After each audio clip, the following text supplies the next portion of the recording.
Shalom. Mari saudaraku, pada hari-hari seperti sekarang ini kita mau jadi orang yang bijaksana. Amin. Sebab kalau tidak bijaksana bisa celoko, saudara. Bisa bahaya. Resikonya besar. Mau bijaksana? Mengerti rencana Tuhan. Menyadari diri sendiri. Dan melihat rencana itu terjadi dalam situasi yang ada di sekitar kami. Lalu kami boleh menarik kesimpulan dan bertindak dengan hikmat yang dari Tuhan. Amin. Ya, kita akan baca dalam 2 Raja-Raja pasal yang ke-6 dari ayat 24 sampai ayat yang ke-30. Ayo kita bergilir baca ya, yang ini ya. Kita gilir baca, nanti ayat yang terakhir itu kita baca bersama-sama.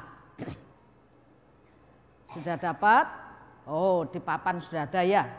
Ini satu keadaan.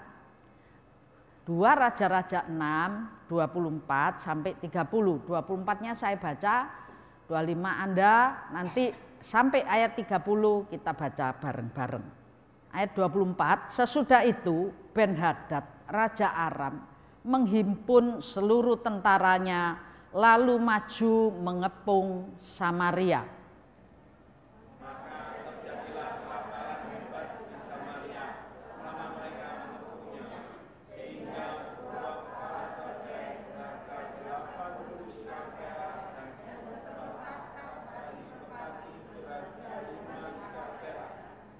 Suatu kali ketika Raja Israel berjalan di atas tembok, datanglah seorang perempuan mengadukan halnya kepada raja sambil berseru, "Tolonglah ya tuanku raja."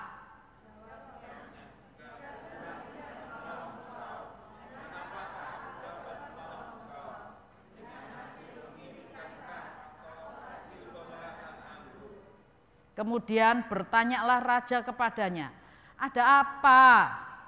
Jawab perempuan itu, "Perempuan ini berkata kepadaku, berilah anakmu laki-laki supaya kita makan dia pada hari ini. Dan besok akan kita makan anakku laki-laki."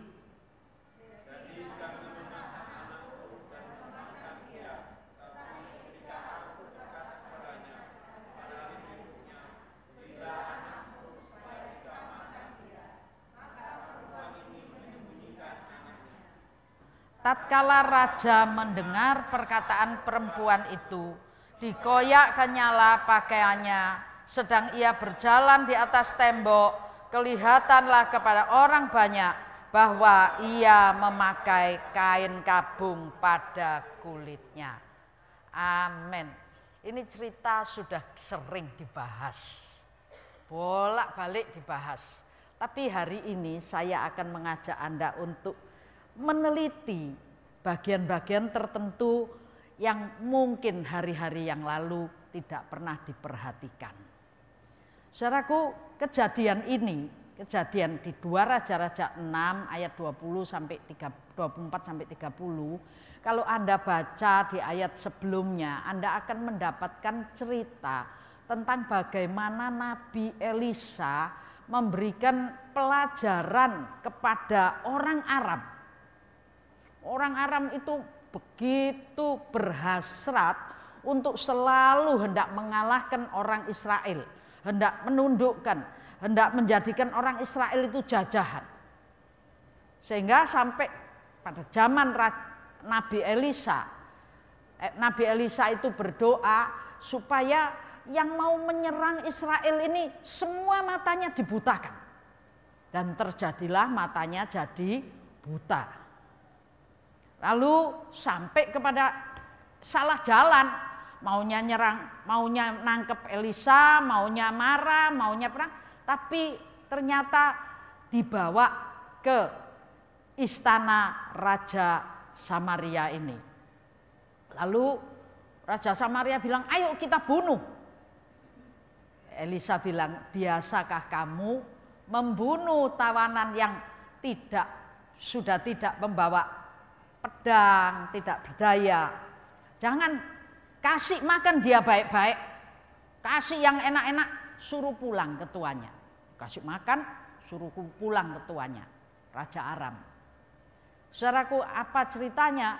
Ketika mereka makan enak pulang, mereka cerita kepada raja di Aram, dan sejak saat itu, ayat menuliskan, sejak saat itu Raja Aram tidak pernah menyerang lagi Raja Israel. Saya tidak hendak cerita yang ini, tapi supaya Anda tahu, ketika sudah nyaman-nyamannya, ketika sudah tenang-tenangnya, ketika semua di satu era Raja Aram itu tidak lagi mengganggu Israel. Israel ada di zona nyaman. Betul? Gak diriwui. Oh enak ya kalau gini, ndak ada musuh, ndak ada. Lupa. Ayat Alkitab mengatakan, iblis itu seperti singa yang mengaum, mencari kesempatan, hendak memangsa anak-anak Tuhan. Secara singkat cerita, ayat ini kita baca. Suatu ketika setelah lerem, bahasa Jawanya lerem ya, setelah lerem sekian lama, tahu-tahu Raja Ben-Hadad bangkit menyerang Israel. Israel tidak siaga, Israel tidak berjaga sama sekali. Seizin Tuhan, karena memang waktu itu Raja Ahab sedang membangkang, memboikot sang penguasa. Secara diizinkan oleh Tuhan, Israel ini diserang oleh Aram, dan nyerangnya tidak main-main. Orang Aram itu jumlahnya banyak, sehingga kalau nyerang dia ngepung, dikepung.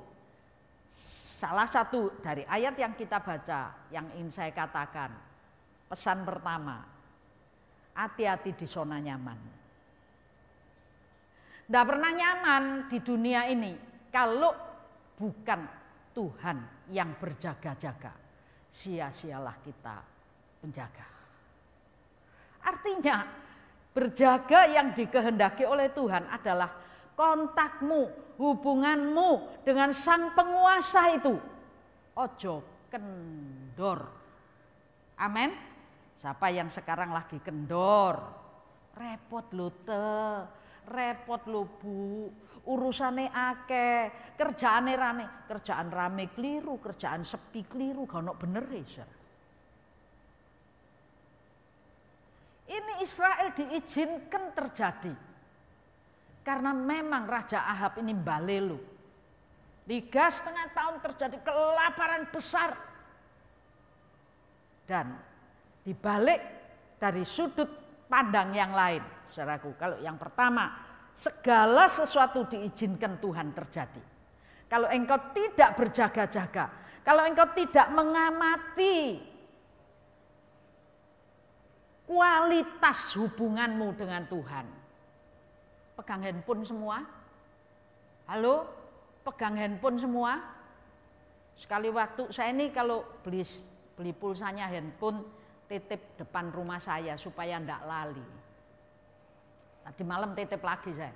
Nyo 1.000, pirang wulan? 5 wulan Bu. Ya wis, berarti saya ndak bayar lagi sampai 5 bulan. Yang lalu juga berapa bulan? Oh, 3 bulan, berapa bulan gitu. Bulan yang lalu, 2 bulan yang lalu, handphoneku iki kok ra enek pesen blas yo. Kok ra masuk blas ya. Kok dibuat nelpon juga tidak kena. Waduh, saya pikir kita ini sudah eranya era digital gini, kalau pergi Anda kalau ketinggalan Alkitab balik enggak? Kalau handphonemu klik carry, balik enggak? Ya apa ini guys, hubungi sopo-sopo. Gimana ini? Ini ada perlunya, ada apanya? Enggak bisa apa-apa. Biar sampai jauh balik, saudaraku. Minggu lalu saya ke sini waktu bersih-bersih pintu ini. Sudah sampai mana? Sudah sampai Mojopahit. Sudah pulang ibadah, balik, dengar anak-anak bersih-bersih sini, saya balik. Sampai di Mojopahit, lu handphoneku carry gitu. Baliklah saya. Karena runyam, saudara, enggak bisa dihubungi siapa-siapa, enggak bisa menghubungi siapa-siapa. Ini bahaya. Itu sebabnya saya balik. Tapi kalau saya bawa handphone, kelihatannya bawa handphone, ternyata yang enggak diisi adalah pulsanya. Wah, otek gak muni. Wah, diapakno aja gak muni. Runyam enggak? Sadar enggak kalau enggak ada pulsanya? Enggak sadar aku. Otek tambah tak otek, mau tak bawa ke iPhone, mau tak bawa ke Telkomsel, mau tak bawa kemana? Runyam. Halo, orang Israel di bawah kepemimpinan Raja Ahab ternyata tidak pernah ngisi pulsa. Statusnya masih jadi orang Israel, kayak handphonenya masih dibawa. On lo handphoneku ini, wah, tidak tahu lagi kalau baterainya yang ganti low, saudaraku ya. Jadi saya ingatkan kembali, poin yang pertama adalah awasi ajaranmu, awasi dirimu. Bagaimana kontakmu, bagaimana hubunganmu dengan Tuhan, adakah masih punya sinyal? Sudah lama aku tidak pernah saat teduh. Menyedihkan kan? Berapa lama? Lama, aku 2 tahun kira-kira tidak saat teduh. Ya sembahyang lah, masih sembahyang saudaraku ya. Masih berdoa, tapi handphonenya gredek gitu. Tidak kena dirungokno, tidak bisa ngomong. Hilang komunikasinya antar kita dengan Tuhan. Itu sangat bahaya. Kapan itu bisa terjadi? Kalau engkau duduk di zona nyaman. Kalau saja orang Israel zaman itu, Raja Aram masih nyerang, pasti orang Israel itu masih tanya sama Tuhan, masih latihan, masih apa? Karena tidak diserang. Jangan tunggu ada masalah baru cari Tuhan ya. Orang-orang Kristen itu paling sering lek wis masalah sak gedabruk baru cari Tuhan. Kalau enggak ayem-ayem. Lupa. Kalau berdoa, namanya orang Kristen makan ya pasti berdoa. Pernah enggak makan? Terima kasih Tuhan gorong tutup. Tapi wis melek makan. Pernah enggak? Enggak usah nutup makan, ngomong banyak. Doa makan itu loh paling 1-2 menit. Kadang-kadang enggak nutup sudah melek makan. Kadang-kadang enggak nutup sudah ngomong sama orang. Lu kontak model apa ini? Ayo benail. Saya hendak membuka. Zaman ini bukan zamannya kita main-main. Bukan zamannya kita enak-enakan. Bukan zona nyaman ini. Sadar situasi, sadar diri. Amin. Sadar situasi, sadar diri. Bukan waktunya main-main. Itu satu tadi ya. Yang kedua, saudaraku, orang kalau masuk perang, itu apa yang dikerjakan? Di ayat yang kita baca, ya nyerang lah, ya nembak, yang sekarang dulu pakai panah, pakai tombak, pakai batu gitu ya. Cari posisi yang baik. Kalau Anda lihat cerita silat, pasti naik di gunung, gunung yang banyak batunya. Kalau tidak ada batunya, prajurit suruh ngusuhi batu. Kalau musuhnya datang lewat bawah, tinggal ngeruduki batu, sampai mati gitu. Sekarang tidak perlu gitu. Memang posisi atas tetap, tidak perlu pakai bawa batu, pakai drone. Cukup, saudara. Tidak usah naik, pakai tombol. Anda tidak sadar kalau dulu pakai sembunyi di atas bukit, pakai apa? Kalau sekarang enggak, di balik dinding, tinggal neken tombol, tit, bisa sampai Amerika. Ya kan? Orang dibuat tidak sadar diri oleh keadaan situasi kemajuan zaman. Digital itu, saudara, buat kita tidak sadar. Dulu, zaman dulu, jam di rumahmu gimana bentuknya? Wede, junghang, gitu ya, wede gini. Kalau mau ganti seperempat jam aja ada muninya, tidak tahu disetel muni apa. Setengah jam ada muni nih, 1 jam apalagi tiap jam. Wah kalau jam 12 malam pakai suara burung panjang, ini ganti hari gitu. Ya, setelah itu ganti gimana jam? Cilik segini, tik-tuk, tik-tuk, tik-tuk. Sekarang ini, saya itu lihat perkembangannya. Sekarang ini ada yang tik-tuk enggak kira-kira? Anda enggak sadar. Waktu itu lewat set, cepet sekali. Hitungan Natal lalu, Anda toto-toto, sekarang hampir Natal kan? Pemilu yang lalu. Gak kroso yo. Pak Lurah ini sudah 2 kali memimpin. Ini wis mentek waktunya. Nggak rasa. Karena era digital. Nah, era digital yang waktu itu berlalu demikian cepatnya, membuat kita ini tidak menyadari situasi, kondisi, dan tidak menyadari diri sendiri. Umurmu piro? Lho rumangsaku sik 30 gitu. Itu 5 minta 30, saudara.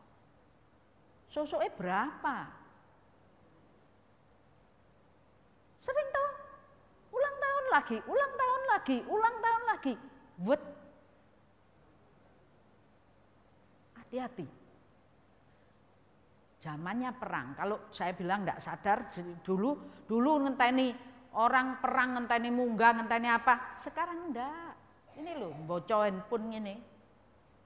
Lebih kecil lagi dari handphone. Sekarang foto, kalau dulu foto pakai tostel gede gaya gini-gini. Sekarang kecil gini. Punyanya Intel itu, kayak pulpen gini. Anda sudah terekam semua. Bahaya, saudaraku.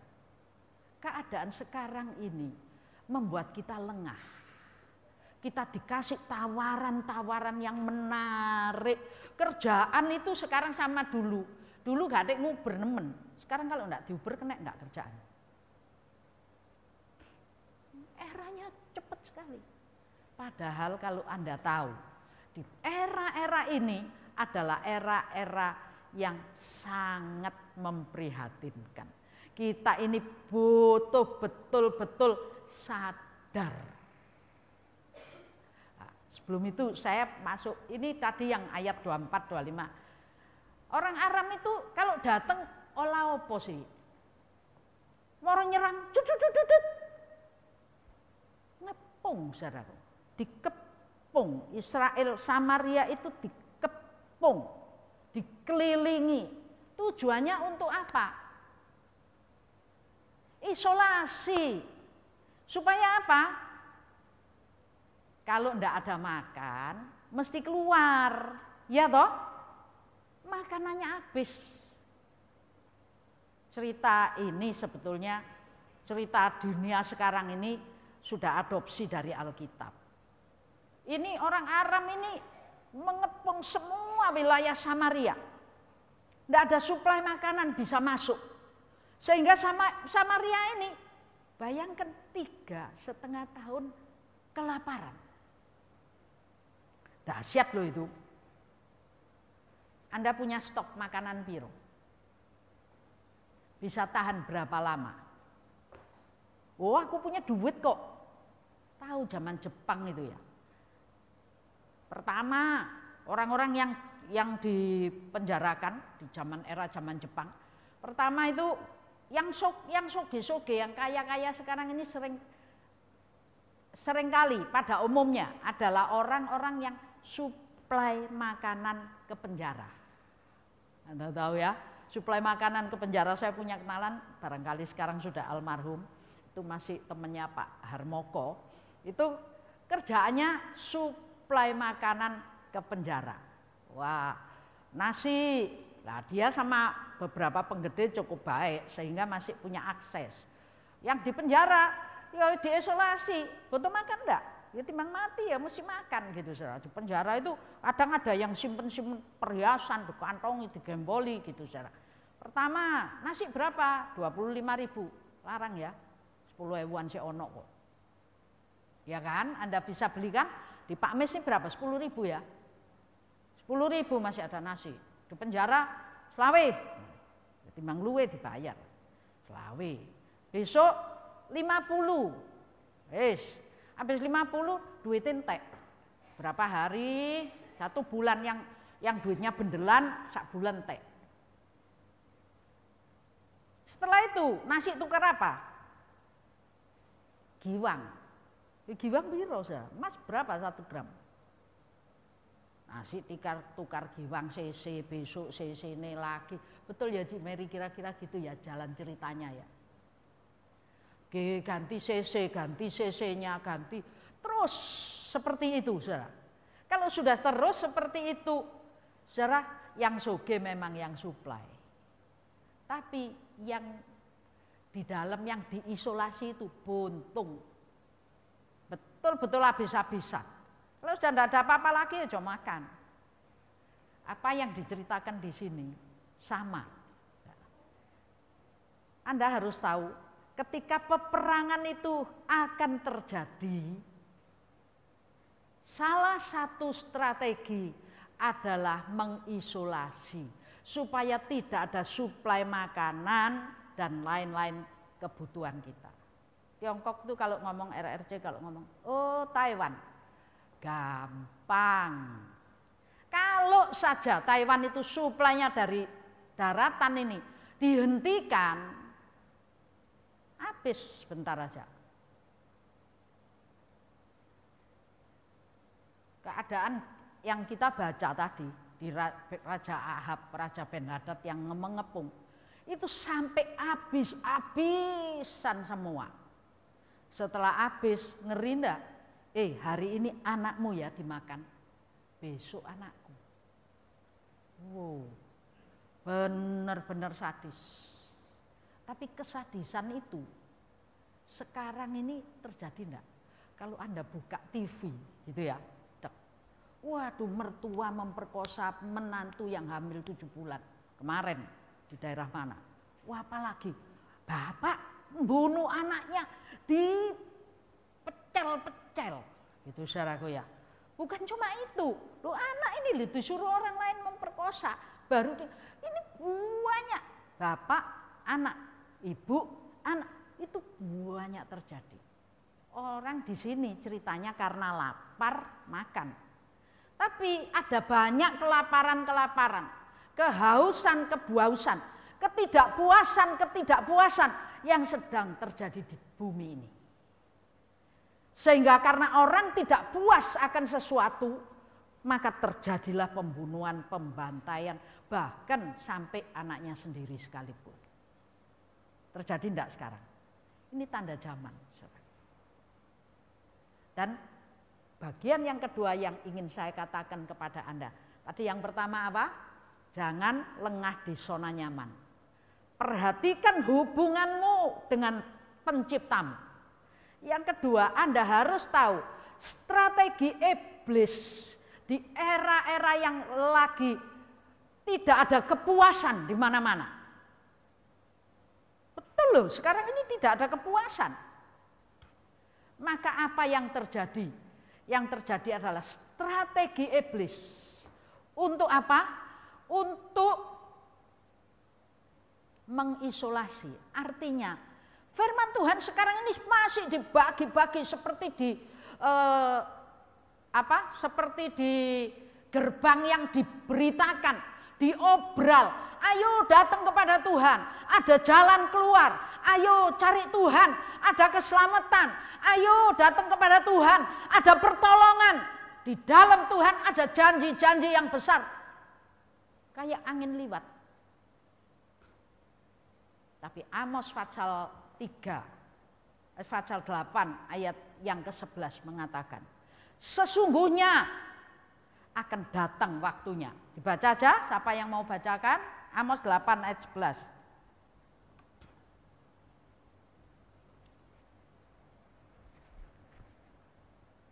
Ada? Baca. Amos 8 yang ke-11.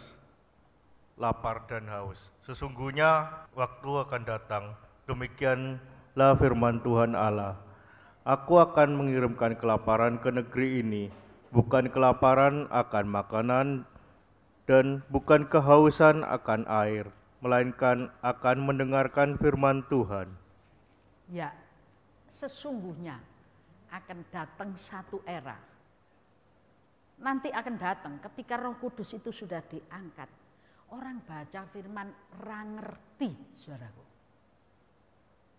Alkitabnya masih ada, tapi firman tanpa urapan, ndak ngeh, ndak nyantol, ndak masuk di hati, tidak ada.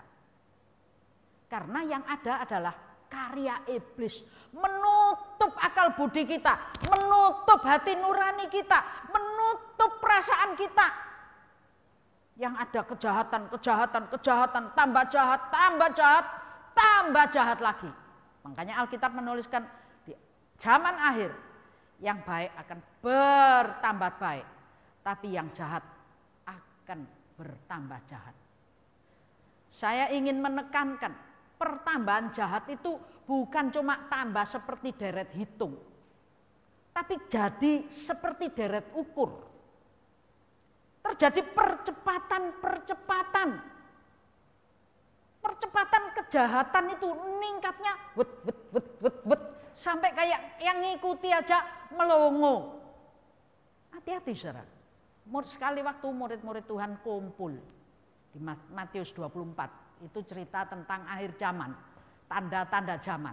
Di ayat 3 enggak usah dibaca, Anda bisa baca nanti. Itu murid-murid kumpul. Setelah murid-murid kumpul, lalu tanya sama Tuhan. Kapan Tuhan waktunya akhir zaman? Waktunya kesusahan besar itu kapan Tuhan? Banyak orang menunggu-nunggu dari dulu. Sampai sekarang akhirnya wis kesel. Wis gak teko lah Tuhanku. Sama dengan 5 anak dara yang bawa pelita. Dia enggak mau siap-siap, dia enggak mikir jangka panjang. Dia mikirnya cepet, pelitanya tok dikebeki aman. Ternyata momen ini tidak bisa kita prediksi. Kapan di Matius 24 siapa yang tahu zamannya? Siapa yang tahu eranya? Anak aja tidak tahu, hanya Bapak yang tahu. Artinya, saudaraku, kita ini harus bersiaga. Iblis sangat tahu tanda zaman. Sehingga ketika zamannya, eranya sudah gini, wah iblis langsung pasang isolasi. Kita ini dibuat, maaf ya, rada lamban kalau sama firman. Oh, padahal ono wong ngrasani, saudaraku ya. Anda pernah dirasani dan tersinggung? Kalau ada orang gitu, wah yang di sini tuh rasanya langsung, aku dirasani, cepet sekali gitu saudaraku ya. Tapi coba firman Tuhan, dibalen-baleni sampai 3 kali, 4 kali, 5 kali, kadang-kadang masih enggak ngeh. Nah, hati-hati, akan datang era-era di mana orang ini akan merasakan. Kelihatannya masih bawa Alkitab, tadi saya bilang, karena sinyalnya sudah tidak ada. Kekristenanmu, kekristenan kulit. Tubuhmu jalan ke gereja, orangmu kayaknya Kristen. Gak ngomong tidak Kristen, yang gereja kok. Tapi sebetulnya jiwa dan rohmu sudah tidak ada kekristenan sama sekali. Adam Hawa ketika melanggar masih hidup kan? Fisiknya masih hidup. Tapi jiwa dan rohnya terputus hubungannya dengan Sang Pencipta. Jadi poin yang berikut adalah, saudara, hati-hati. Selagi kesempatan ada, selagi obral murah. Kalau ada sale loh, ini ibu-ibu, ya yang laki-laki enggak nemen ya. Kadang saya punya family, ini loh sale gitu. Yang laki, lek gak boto masih sale gak usah tuku. Nanti lek boto aja baru beli. Coba perempuan ya. Ono sale kakinya enggak niat beli, tujuannya enggak niat beli. Tapi kakinya ini bisa menggok sendiri gini saudaraku. Lek gak tuku rasanya kok gak lego gitu ya toh. Lek wis tuku baru lego. Coba jiwa ini, jiwa konsumtif ini dipakai untuk apa? Untuk sesuatu yang positif. Firman Tuhan hari ini, obral enggak? Obral enggak? Siapa saja yang mendengar, terus digaungkan. Ayo, nikmati kebaikan Tuhan. Nikmati obralnya, anugerah yang besar dari Tuhan. Jangan diabaikan, jangan disepelekan. Ya tadi Amos 8 ayat 11 ngomong gitu.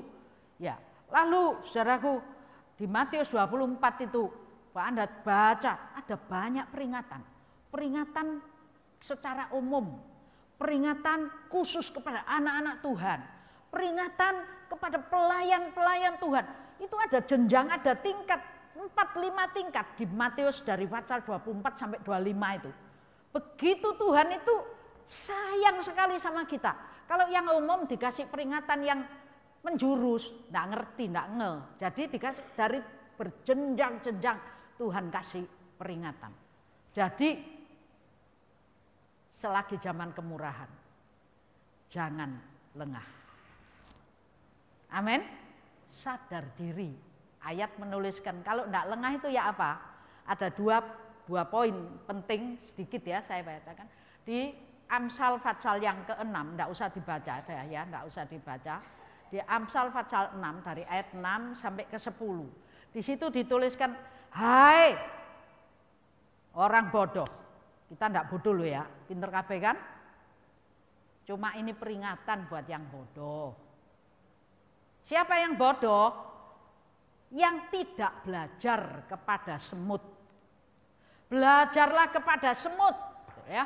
Belajarlah kepada semut supaya kamu jadi bijak. Belajar kepada semut, perhatikan lakunya dan jadilah bijak. Ya toh, dan jadilah bijak. Apa yang dilakukan semut? Apa yang dilakukan semut? Menyediakan makanan pada saat musim panas. Berbicara itu saudaraku, saya tidak ingin panjang-panjang, tapi saya ingin menyadarkan Anda, membawa Anda kepada 2 tingkat kesadaran. Kesadaran yang pertama adalah kesadaran keadaan diri. Semut sadar, ini udan awakku masuk air, kelelep mati. Betul ya? Sadar diri. Anda sadar diri enggak? Kelemahanmu di mana? Kelemahanmu ada di mana? Jangan deket-deket kelemahan itu. Dan sadar diri yang kedua itu ada di Amsal, enggak usah, Amsal 30 ayat 25 sampai. Oh, apa? Yang namanya ini pelanduk, bangsa yang lemah, tapi dia berlari ke bukit batu. Waktunya mepet sih, supaya habis. Saya mau sampai ke poin terakhirnya. Artinya dia sadar keadaan kekurangannya. Tapi belajar kepada cicak yang walaupun gak ono ajine, saudaraku. Lek mbok ketok mbok tulup. Tapi dia bisa ada di istana. Itu artinya saya tidak bicara belajar tentang 2 hal pada diri sendiri. Kekuranganmu apa? Dan kelebihanmu apa? Sadar. Kekurangan itu kita kejar untuk menutup kekurangan. Tapi kelebihan kita, biarlah saat ini kita manfaatkan semaksimal mungkin supaya ketika waktu petaka itu datang, kita selamat. Bukan hanya selamat, tapi bisa ada di istana loh. Cocok ini kalau ada di mana-mana pateni sama orang. Apalagi katanya matanya cecek, ini obatnya kanker. Papanya teman saya, sudah almarhum. Waduh kalau lihat cecek, saya bilang loh, yopok dewe, mata ini dewe. Iya, seraku. Jadi cowok dicat gati, udah apa no, pokoknya diambili, dibeteti, diambil matanya. Istrinya sampai sekarang umur 100 lebih masih hidup. Suaminya yang mata ini cecek itu sudah berangkat. Saya enggak ngomong yang itu, yang hendak saya katakan adalah cecek tahu bahaya ada di mana-mana. Hari-hari ini, jangankan Anda lihat di sono, yang di sini, Anda ngerti keadaan? Yang di sini loh sekarang ini, Anda ngerti enggak keadaan? Kalau dulu pemilu, musuhnya sopo ketok. Kalau sekarang, siapa musuhnya? Siapa bolonya? Zaman Jepang, ada orang Indonesia, Melayu orang Indonesianya, ketok iku musuh Jepang. Zaman sekarang, podoy. Hati-hati saudaraku ya, hati-hati. Sadar diri itu perlu. Tapi di samping sadar diri sebetulnya cicak dan semut tadi sadar situasi. Amin. Sadar situasi. Situasi yang hendak saya katakan, saudaraku, di Lukas pasal berapa? Lihat, kalau pohon ara itu sudah mulai bertunas, waktunya sudah tiba. Apa pohon ara? Di kitab Hosea itu katakan Israel. Israel jadi apa? Buah sulung. Menara di tengah pohon anggur yang buah sulung itu nenek moyangmu, katanya Tuhan lewat Raja Hosea. Jadi saya ingin katakan kepada Anda, zaman ini sudah zamannya, bukan zamannya lagi Anda enak-enakan. Sadari dirimu. Amin. Sadari, lebihmu apa sih? Untuk apa kelebihan itu diberikan kepadamu? Ya kalau talenta itu untuk pasti dijadi berkat bagi orang lain. Yang iso nyanyi ya ojo menengahi gitu salah. Nyanyi yang keras. Yang bisa beritakan keselamatan, ya beritakan. Yang bisa nolong, ya itu apa saja kelebihanmu, engkau harus tahu dan sadar. Tapi kekuranganmu jangan belajar cuma ditutupi, disadari dan dibenahi. Apapun kekuranganmu, engkau tidak bisa melakukan apa-apa, engkau bisa berdoa. Amin. Jangan berdiam diri, jangan lengah. Ingat akan ada masanya firman, bukan cuma lapar Indomie, supermie, songwarki, saudaraku. Tapi lapar dan haus akan firman dan urapan. Itu akan terjadi di mana-mana. Orang akan dapat air yang palsu, firman yang palsu. Itu di Matius 24. Kapan itu masanya? Kalau guru-guru palsu sudah ada. Kalau pembinasa keji sudah ada di depan rumah Tuhan. Itu masanya sudah datang. Sekarang ini saudara, tidak kurang tidak sedikit. Hamba-hamba Tuhan yang notabene dulu guru besar. Sekarang yang diajarkan penuh tanda tanya.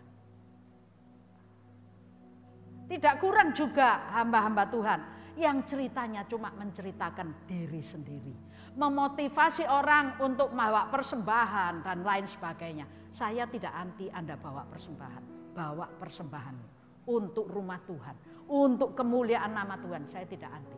Tapi jangan memotivasi karena kepentingan diri sendiri. Hati-hati saudara, itu tanda-tanda di Matius 24 ada semuanya.